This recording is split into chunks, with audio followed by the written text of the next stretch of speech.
Hello student, मैं doctor Anju Mittal. हम cycas पढ़ रहे थे और हमने पिछले चैप्टर में फर्टिलाइजेशन पढ़ा जिसमें एक जाइगोट बनता है और ये जाइगोट स्पोरोफाइट की पहली एक डिप्लॉइड अवस्था है जो कि अगुणित एग सेल और अगुणित मेल गैमेट्स के फ्यूज़न के बाद में एक डिप्लॉइड स्ट्रक्चर फर्टिलाइजेशन से बनता है।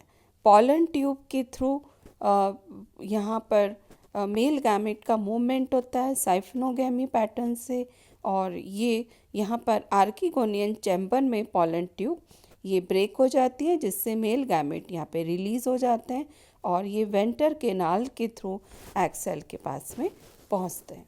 तो इस तरह से एक जाइगोट एक प्रथम सेल है स्पोरोफाइट बनाने के लिए, और यहाँ पर जाइगोट में एक डिप्लॉइड न्यूक्लियस और साथ में इसमें स्मॉल बहुत सारी वैक्यूल अपीयर होती है और यहाँ बहुत ही डेंस टाइप का प्रोटोजाइलम बनता है। और ये जो न्यूक्लियाई है जाइगोट का न्यूक्लियाई ये बेस पर इसके सेटल हो जाता है, नीचे की ओर चला जाता है और ये उसके बाद में इनमें डिवीज़न स्टार्ट होता है। मल्टी न्यूक्लिएट स्टीज यहाँ पर बनती है जिसमें करीब 200 से 300 न्यूक्लियाई बन जाते हैं और मे भी ज़्यादा हो सकते हैं। और साथ में ही इसमें अपर साइड में एक वैक्यूल का फॉर्मेशन होता है और ये सेंट्रल वैक्यूल बनती है जिससे कि इसमें बनने वाले जो न्यूक्लियाई हैं वो पैरिफेरल साइड में ये शिफ्ट हो जाते हैं। और साथ में ही इसमें वॉल फॉर्मेशन स्टार्ट होता है।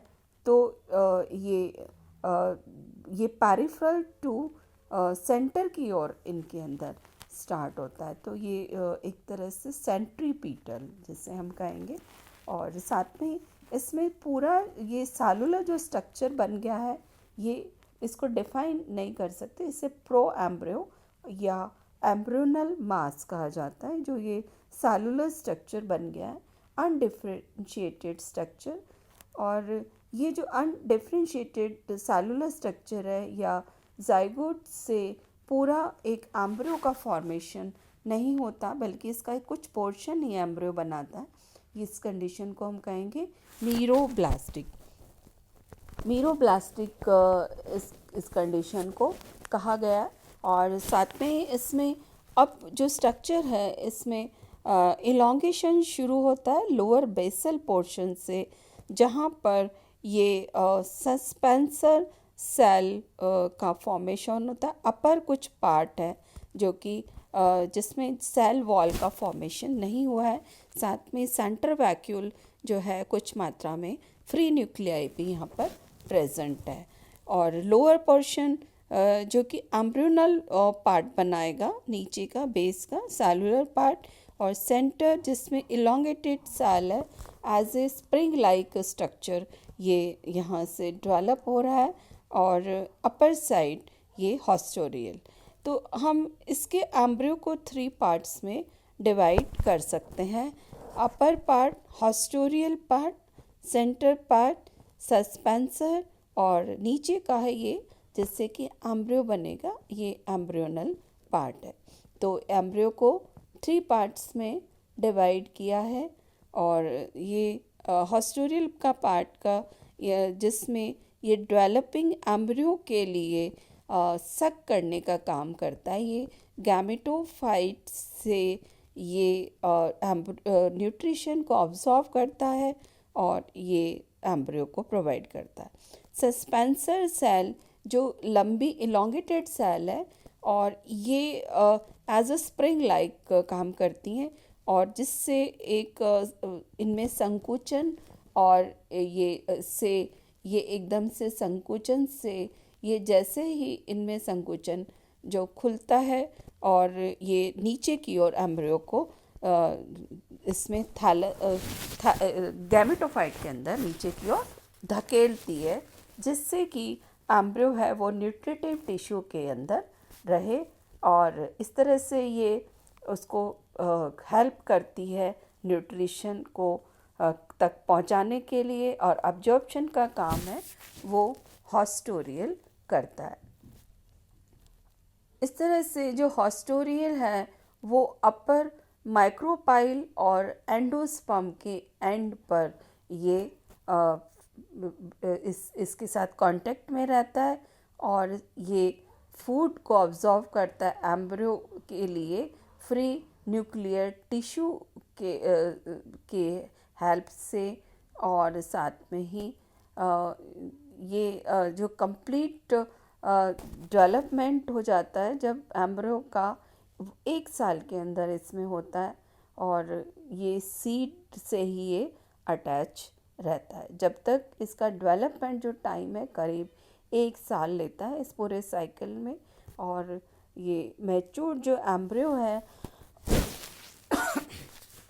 मैच्योर्ड एम्ब्रियो है वो अपने एपेक्स पर एक 2 कॉटिलिडन्स का फॉर्मेशन करता है, और इन दोनों के बीच में यहाँ पर प्ल्यूम्यूल बनता है।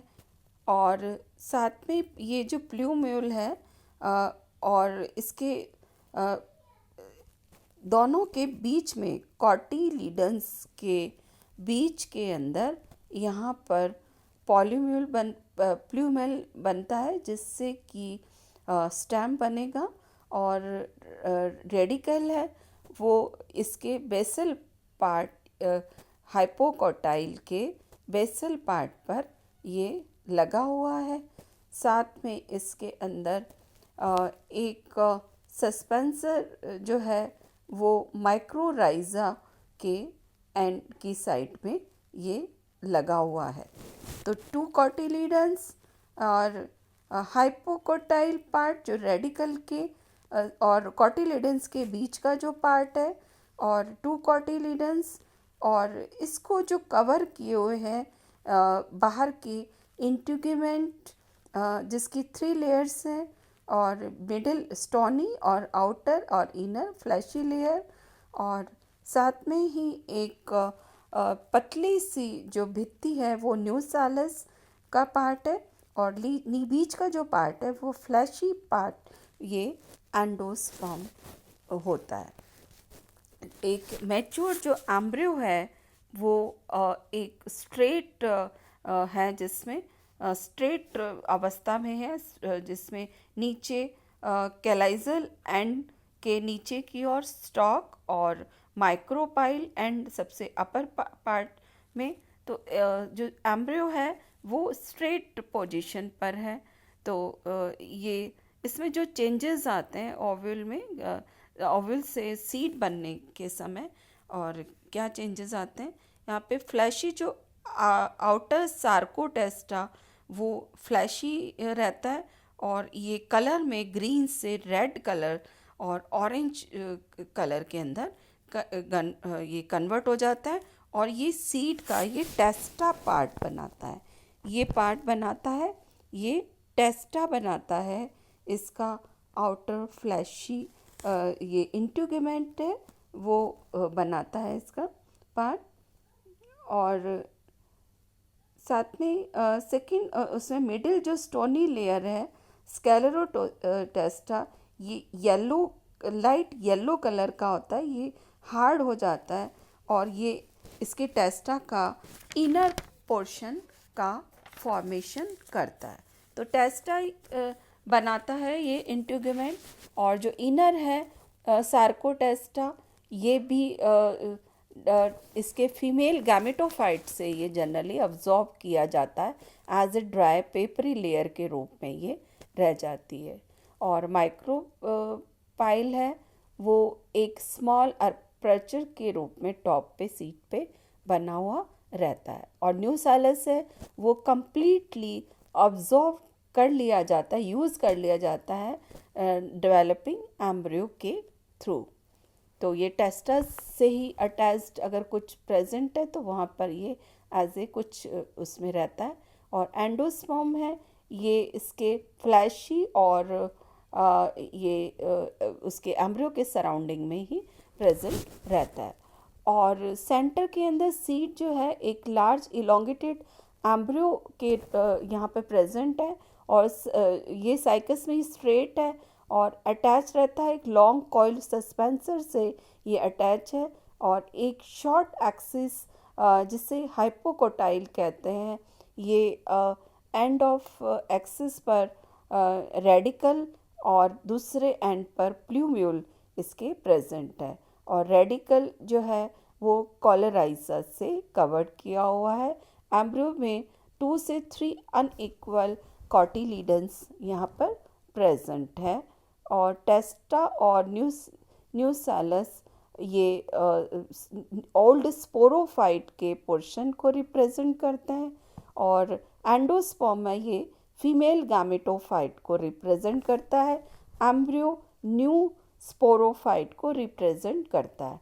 तो यानी कि जो 3 स्टेजेस हैं वो इसके ओव्यूल के अंदर प्रेजेंट है, और इनके